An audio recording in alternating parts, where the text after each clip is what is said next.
আপনি কি কখনো ঘুমাতে ঘুমাতে হঠাৎ কেঁপে উঠেছেন? হঠাৎ মনে হয় আপনি পড়ে যাচ্ছেন, শরীর লাফ দিয়ে উঠে যায়। এটা ভয়ঙ্কর মনে হলেও একদম স্বাভাবিক। এর নাম হিপনিক জার্ক বা স্লিপ স্টার্ট। ঘুমের শুরুর দিকে আমাদের শরীর যখন পুরো রিল্যাক্স করতে শুরু করে, তখন মস্তিষ্ক একে পড়া যাচ্ছে বলে ভুল বুঝতে পারে। ফলে শরীর এক প্রকার প্রতিক্রিয়ায় হঠাৎ ঝাঁকি দিয়ে জেগে ওঠে। এই কেঁপে ওঠা আমাদের শরীরের সুরক্ষা ব্যবস্থা, যেন বিপদের আগেই জেগে উঠি। ডানে ইশারা করা উল্টো হাতের তর্জনী, বেশি স্ট্রেস, ক্যাফেইন অথবা অপর্যাপ্ত ঘুম, এসব কারণে এই ঘটনা বেশি ঘটে। তাই ঘুমানোর আগে ফোন নামিয়ে রাখুন, নিজেকে শান্ত করুন, তাহলেই ঘুম হবে গভীর, শান্ত।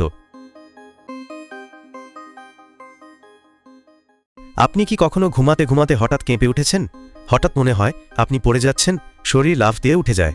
এটা ভয়ঙ্কর মনে হলেও একদম স্বাভাবিক। এর নাম হিপনিক জার্ক বা স্লিপ স্টার্ট।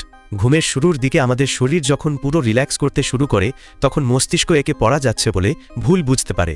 ফলে শরীর এক প্রকার প্রতিক্রিয়ায় হঠাৎ ঝাঁকি দিয়ে জেগে ওঠে। এই কেঁপে ওঠা আমাদের শরীরের সুরক্ষা ব্যবস্থা, যেন বিপদের আগেই জেগে উঠি। ডানে ইশারা করা উল্টো হাতের তর্জনী, বেশি স্ট্রেস, ক্যাফেইন অথবা অপর্যাপ্ত ঘুম, এসব কারণে এই ঘটনা বেশি ঘটে। তাই ঘুমানোর আগে ফোন নামিয়ে রাখুন, নিজেকে শান্ত করুন, তাহলেই ঘুম হবে গভীর, শান্ত।